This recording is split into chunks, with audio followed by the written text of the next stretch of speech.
வினோத் சிவகுமார். அனைவருக்கும் வணக்கம்.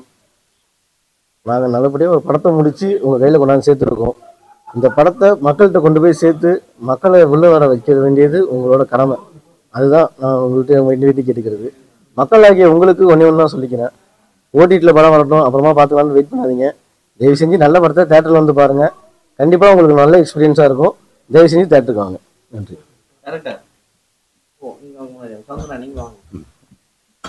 இப்ப இருக்க படங்கள் பாத்தீங்கன்னா பெரிய படங்கள், அதாவது பேன் இந்தியா மூவின்னு சொல்லிட்டு இப்ப லேட்டஸ்டா வந்த கூலியும் எடுத்துக்கலாம், அதுக்கு முன்னாடி வந்த விஜய் அவர்களுடைய லியோவும் எடுத்துக்கலாம். எல்லாத்திலுமே கஞ்சா அந்த இது வந்துகிட்டே தான் இருக்கு.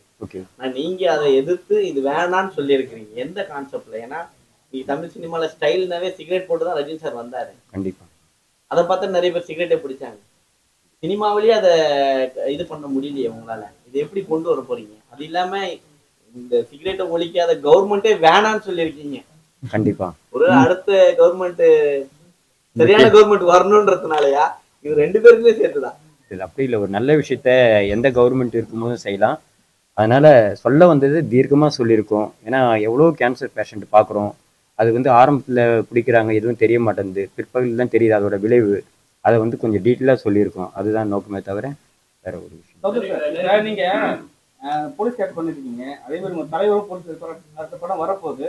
ஸோ அதை மேட்ச் பண்ணிக்கிற மாதிரி தான் டைலாக்லாம் வருது. இந்த அரசியலே தேவையில்லைன்னு சொல்றீங்க, எந்த அர்த்தத்தில் சொல்றீங்க? நாங்கள் எடுத்துக்கிறது எந்த அரசியல் தேவையில்லை, இப்போ இருக்கிற அரசியலே தேவை கிடையாதுன்னு சொல்லிட்டு படத்து டைலாக்கே வருது. இது நான் நடிச்சிருக்கேன். இன்னொன்று, இந்த படம் 2 வருஷத்துக்கு முன்னாடி ஷூட் பண்ண படம். ஜனநாயகன் இப்போ தான் வந்திருக்கு. ஸோ இது முழுக்க முழுக்க இயக்குனருடைய வழிகள், அவர் திருவள்ளூரில் அவர் பார்த்த வாழ்வியலை, அவர் பார்த்த குற்றங்களை ஒரு கற்பனையாக வச்சு ஒரு கதையை எழுதியிருக்காரு. எனக்கு பிடிச்சிருந்தது, நான் நடிச்சிருக்கேன். மற்றபடி எனக்குமே இதில் ஒரு கருத்து உண்டு. புகைப்பிடித்தல் உடலுக்கு கேடு, மது இருந்ததில் வீட்டுக்கும் நாட்டுக்கும் கேடுன்னு சொல்கிறாங்க. அது இதனால நிறைய இழந்த குடும்பங்களை இழந்தவங்களுக்கு தான் தெரியும் இதனுடைய வழி. அதனால அவருடைய இது இருக்கவே கூடாதுன்னு சொல்றாரு.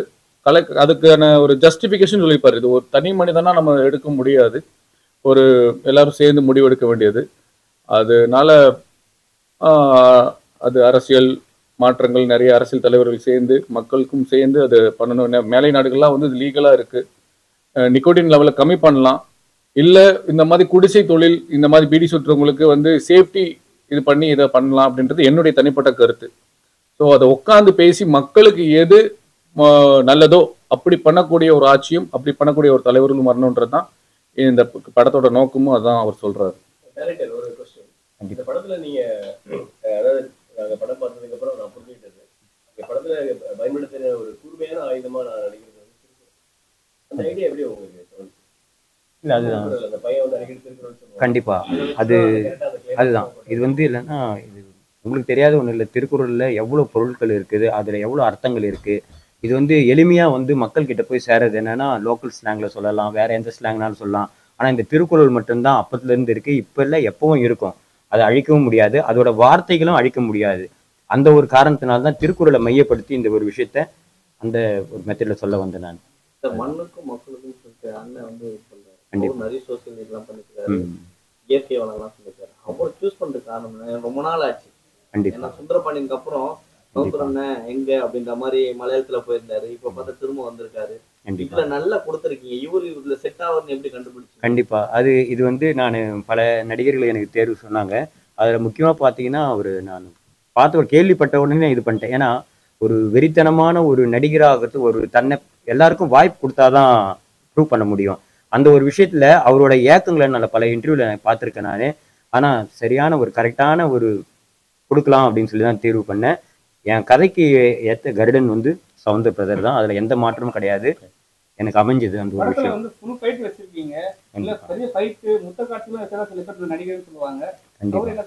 அதெல்லாம் எதுவும் கதை கேட்கவே இல்லை. அந்த பக்கமே போற வேலையே இல்லை நம்மளுக்கு. நம்ம ஏன் நடுராத்துல சுடுகாட்டுக்கு போனோம்? அந்த மெத்தட்ல தான் எடுத்து வச்சிருக்கோம். சொல்ல வந்ததை ரைட்டா மக்களுக்கு ஸ்ட்ரைட்டாவும் சொல்லணும், ஒரு சுவாரஸ்யமா இருக்குன்றதுக்காக தான். நல்லா பண்ணிக்கீங்க. கருத்து முக்கியமான கருத்து சிகரெட்டு இதுக்கு எதிராக இருக்கு. வருங்காலத்துல எப்படி நிறைய ஹீரோவா நடிப்பீங்கன்னு தெரியும். ஒரு ஒரு ஆக்ஷன் படமோ அடுத்த வருங்காலத்துல இருக்கும். நீங்க சிகரெட் பிடிக்கிற காட்சியில நடிப்பீங்க. ஆனா ஆக்சுவலா இப்போ இதுக்கு அடுத்து வர படத்துல கூட எனக்கு ஒரு ஒரு சீன்ல வந்து சிகரெட் பிடிக்கணும் அப்படின்னு சொல்லியிருந்தாங்க. ஆனா என்ன நடந்தாலும் அது மட்டும் நான் பண்ண மாட்டேனே அப்படின்னு சொல்லிட்டு தான் நான் அந்த சிகரெட் காட்சியை வேணான்னு சொல்லியிருக்கேன். ஏன்னா இதோட பெரிய ரீசன் என்னன்னா அப்பா வந்து இந்த மாதிரி தான் இறந்தாரு. ஸோ இந்த இந்த கான்செப்ட்ல எப்படி இருக்கோ அப்படிதான் அப்பா இறந்தாரு. ஸோ அதனால வந்து நான் இந்த மது, சிகரெட், இந்த புகையிலை அது எல்லாமே நான் வந்து அவாய்ட் பண்ணிட்டு தான் இருக்கேன். நடிக்கிற ஹீரோக்கள் கூட நிறைய பேர் ஒரு சில நாள் ஒரு தம் அடிச்சு தான் வராங்க. சினிமானாலே ஒரு விஜய் சொன்ன மாதிரி, ரஜினி சொன்ன மாதிரி எல்லாருமே தம் அடிக்க வாங்க. நிறைய அரசியல் கட்சி, நிறைய சினிமாக்கள் வேண்டாம், சினிமானாலதான் நிறைய பேர் சேர்த்து குடிக்க கத்துக்கிறாங்க அப்படின்னு சொல்றாங்க. அந்த மாதிரி பெரிய ஹீரோக்களுக்கு ஒரு இன்ட்ரெஸ்ட் என்ன சொல்லுங்க? பெரிய அந்த அளவுக்குலாம் எதுவும் கிடையாது. நீங்க வேற நல்லாதானே போயிட்டு இருக்கு. நல்லா நடிக்க ஆரம்பிச்சீங்க, முதல்ல நல்லா பாட்டு பாடுங்க. ஏன் பாட்டு ஆனா ஆக்சுவலா என்னன்னா இப்போ பாட்டு நான் பண்ணிட்டு தானே இருக்கேன், அதுக்கான ப்ராசஸ் போயிட்டு இருக்கு. ஆனா இப்போ நடிப்பு வந்து இது கொஞ்சம் ஃபாஸ்டா போயிட்டு இருக்கு. இப்போ அடுத்தடுத்த படங்களும் வந்துட்டு இருக்கு, இந்த படமும் வந்துட்டு இருக்கு. கதாநாயகன் இல்லைன்னா கதையோட நாயகனா பண்ணியிருக்கேன். அதான் இது அடுத்தடுத்த படங்களும் வந்துட்டு இருக்கு. அதுல வந்து எனக்கு கொஞ்சம் டைம் கிடைக்கல. கிட்டத்தட்ட எனக்கு ஒரு சாங் எடுக்கணும்னா ஒரு 3 month கிட்ட ஆகும். எனக்கு அந்த 3 month ஃப்ரீயா இருந்தாதான் அந்த சாங் பண்ண முடியும். பண்ணா பெரிய படமா பெரிய படம்ன்றவங்க பெரிய பாட்டா பண்ணணும் அப்படின்னு சொல்லிட்டு ஒரு இண்டிபெண்டா பண்ணுவோம். ஏன்னா இப்போ இருக்க ஜென்ரேஷன் வந்து சிம்பிளா முடிச்சிடுறாங்க. அது எனக்கு வேணாம், நான் தனியா காமிக்கணும் அப்படின்னு சொல்லிட்டு தான் வந்து நான் இண்டிபெண்டா பண்ணலாம் அப்படின்னு சொல்லிட்டு வெயிட் பண்ணிட்டு இருக்கேன். அண்ணே அது வேணாண்ணே. விஜய் சாருக்கு போட்டு காட்டுறீங்க. ஆனா விஜயோட தளபதி மாதிரி அவரு கூட தளபதி தான் போட்டு காட்டுறீங்களா? ராஜ்மோகன் நடிச்சிருக்காரு. 3 பேரு விஜய். இல்ல எங்களுக்கும் அந்த ஆசை இருக்கு. பட் இன்னைக்கு தலைவர் வந்து அந்த கரூர் இன்சிடென்ட்டுக்கு அப்புறம் ரொம்ப ரொம்ப மனசு உடஞ்சு போயிருக்காரு. நேற்று நான் பார்த்தேன், ரொம்ப ரொம்ப உடஞ்சு போயிருக்காரு. நான் முகஸ்துதிக்காக சொல்லலை, உண்மையை சொல்றேன், சத்தியத்தை சொல்றேன். அதனால இந்த நேரத்துல நம்ம அதை பத்தி சொல்ல வேணாம். அவர் பார்த்து எங்களை வாழ்த்தினார்னா சந்தோஷம், பார்க்கலனாலும் எங்களை கண்டிப்பா வாழ்த்துவார். தமிழ் சினிமால சிகரெட்டை நிறுத்தியிருக்காங்க, அது தெரியுமா? யாரா நிறுத்தினாங்கன்னு தெரியுமா? எந்தெந்த ஆக்டர் தெரியுமா? சிவகார்த்திகேயன், தனுஷ், கார்த்திக் 3 பேரும் அவங்க படத்துல சிகரெட் அடிக்க மாட்டேன்னு சொல்லி படத்துல நடிச்சுட்டு இருக்காங்க.